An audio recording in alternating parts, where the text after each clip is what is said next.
When it comes to retirement, all of us could use a little help. With the Secure Act 2.0 going into effect, we are going to see some massive changes when it comes to retirement accounts, which is what we're going to be covering in the video today. Overall, a lot of individuals don't contribute to 401ks. They don't put as much into Roth. The retirement savings for a lot of Americans is non-existent at this point. On average, it's about $165,000 that people have going into retirement, and then the number just completely dwindles from there. So let's take a look at these guys. The first one we look at is the age requirement for minimum distributions. This continues to increase with that Secure Act 2.0. Now, as of right now, the RMDs are going to 73, up from 72. So you have one more year to enjoy that compounding interest before you have to start taking out that money. Now, starting January of 2033, so another 10 years, the RMD is going to go to age 75, which again is going to give you another 2 years as you're planning for retirement to allow that compounding interest to really go on. This means that the RMD is not going to have to take effect as soon as it was in the past.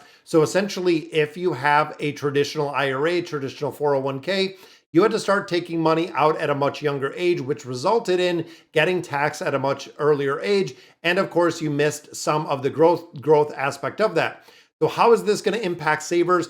Extra time will let you compound the money inside of there, and tax advantage accounts, meaning it is going to be in there for even longer.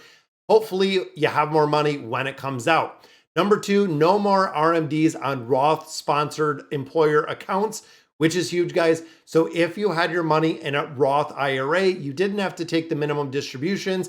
If you had your money in a Roth 401k, you had to take minimum distributions out of that. This change aligns with the rules with the employer-sponsored laws for the Roth the Roth IRAs that are no longer going to recover or require those RMDs to come out of those accounts.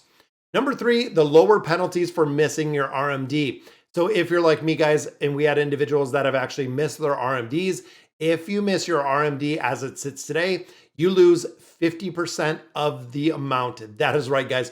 They charge you a 50% penalty, which I don't know where in the world they came up with this number, but I don't know any other thing in the world that literally charges a 50% penalty. Now the new law is going to reduce it by to 25%.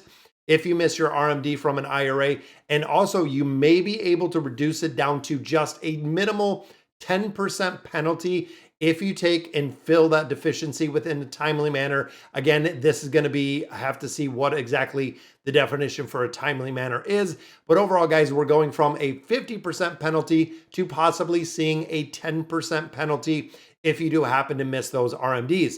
Now, big tip with this, guys, go ahead and set them automatically. Financial institutions will require you to fill out a form, but your RMDs can come out automatically, so you never do miss the RMD. So how is this going to impact the savers and the retirement planners? Lower penalty means more money will stay in their pockets, and it's very easy to avoid this penalty in the very first place. Number four, automatic enrollments and escalation in retirement plans.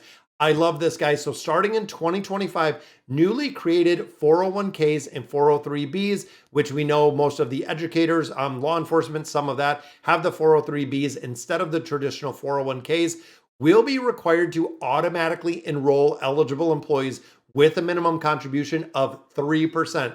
That is right, guys. It is going to be a forced retirement plan. So if you have a 401k, if you're starting a job and they offer a 401k, you're putting a minimum contribution of 3% in there. Now, plans must also include an auto escalation feature, which is going to raise it 1% annually up to a maximum of 10 or 15%, depending on what the plan is going to be.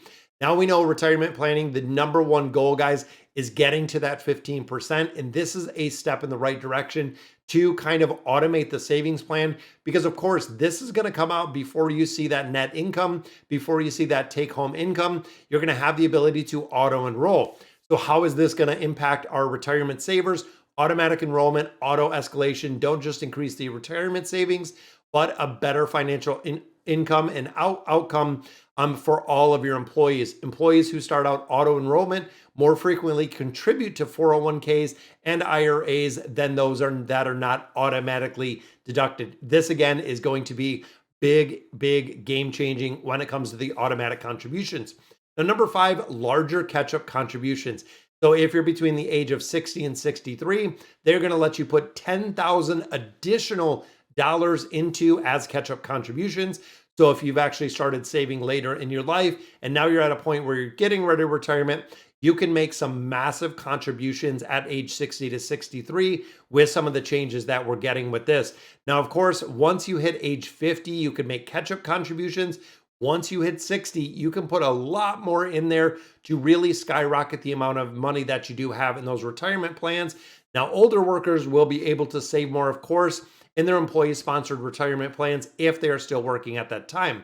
Number 6, the catch-up contributions for high earners must go into a Roth.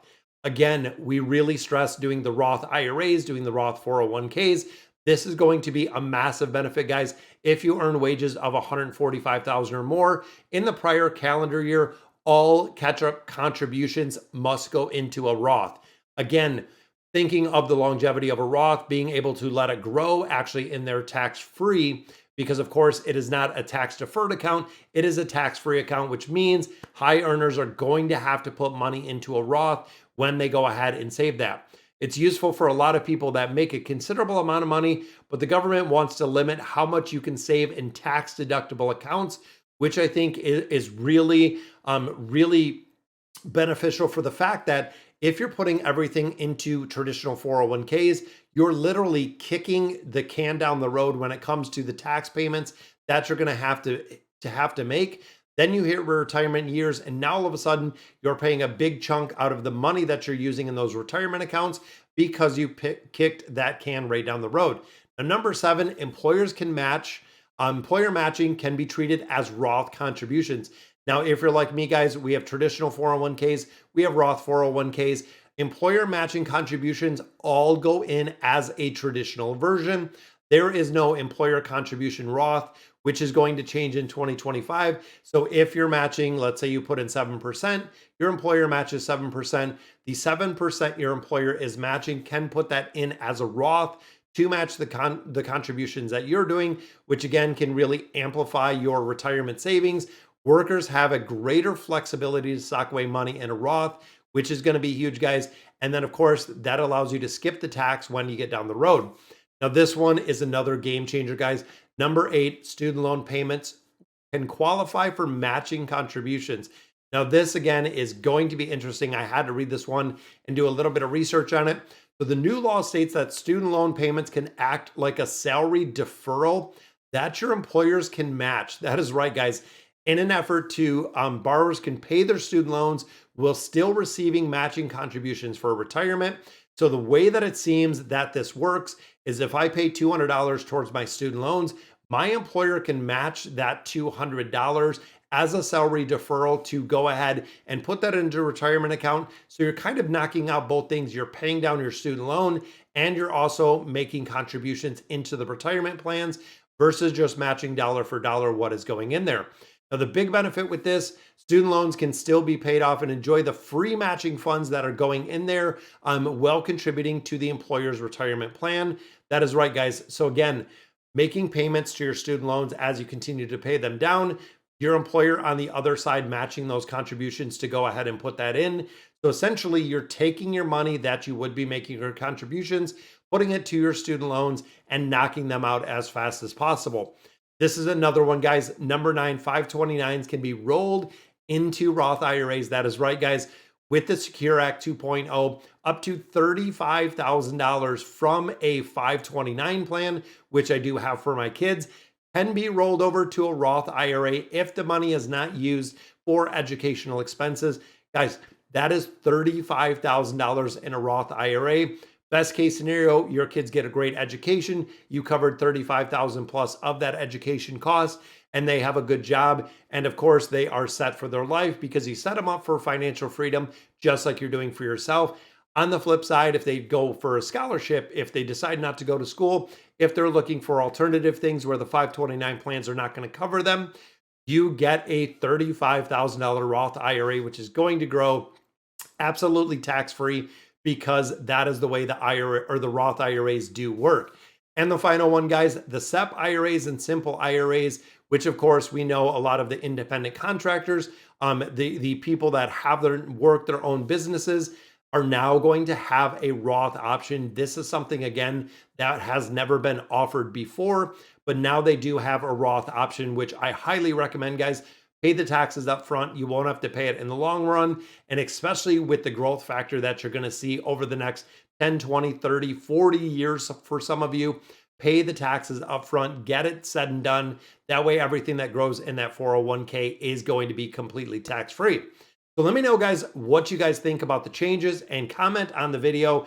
Let me know exactly what you think. And if you like the content, go ahead and subscribe to the channel, and I'll catch you in the next video.